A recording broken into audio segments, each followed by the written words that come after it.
So let's talk about micromanagement and humiliation today.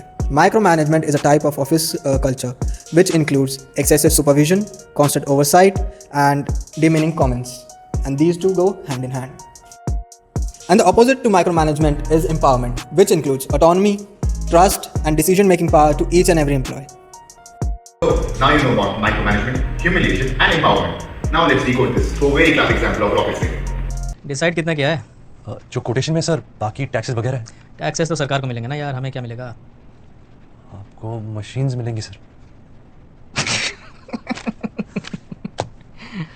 Nice sense of humour you have. 10% चलेगा?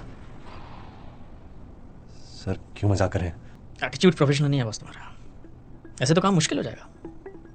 He was asking for a bribe sir, वो भी सीधे मुंह पर। क्या बात कर रहा है? I swear। तो तूने क्या कहा? उस वक्त तो कुछ नहीं कहा, बस प्यार से समझा दिया। लेकिन आते आते उनका कंप्लेंट बॉक्स मिल गया, सब डिटेल में लिख के उसमें डाल दी। प्रॉपर्ली हमारी कंपनी के लेटर हेड पर सिग्नेचर डेट एवरीथिंग सर। क्यों, क्या हो गया? तू बिना किसी ऑथराइजेशन के सीधा कंपनी के लेटर हेड पे क्लाइंट के खिलाफ झूठी एलिगेशन लगा देगा और तू बच जाएगा? हाँ?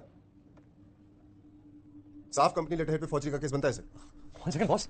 तू है क्या चीज? तू औकात क्या है तेरी एनसीसी के जनरल मैनेजर पे इल्जाम लगाने की? अभी पैदा भी नहीं हुआ, पढ़ निकला है इसके। You bastard. You think you can go and spoil our relations with clients and nothing will happen to you? इतनी हिम्मत कैसे हो गई तेरी कि सीधे क्लाइंट्स के मुंह लग रहा?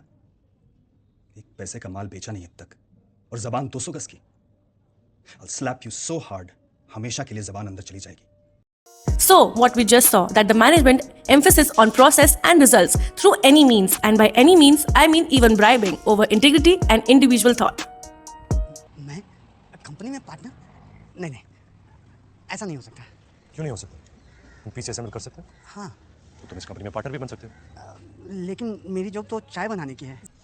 ये इज्जत मुझे आपकी कंपनी में ही मिल सकती थी।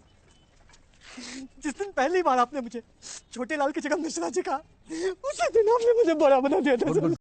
So, in this scene, we saw the exact opposite of the previous one. Here, the Harpreet aka Ranbir Kapoor gives Chote Lal the authority, a salary, a title, and a freedom to operate freely, which is equals to treating him a valued professional, and that's exactly what empowerment is.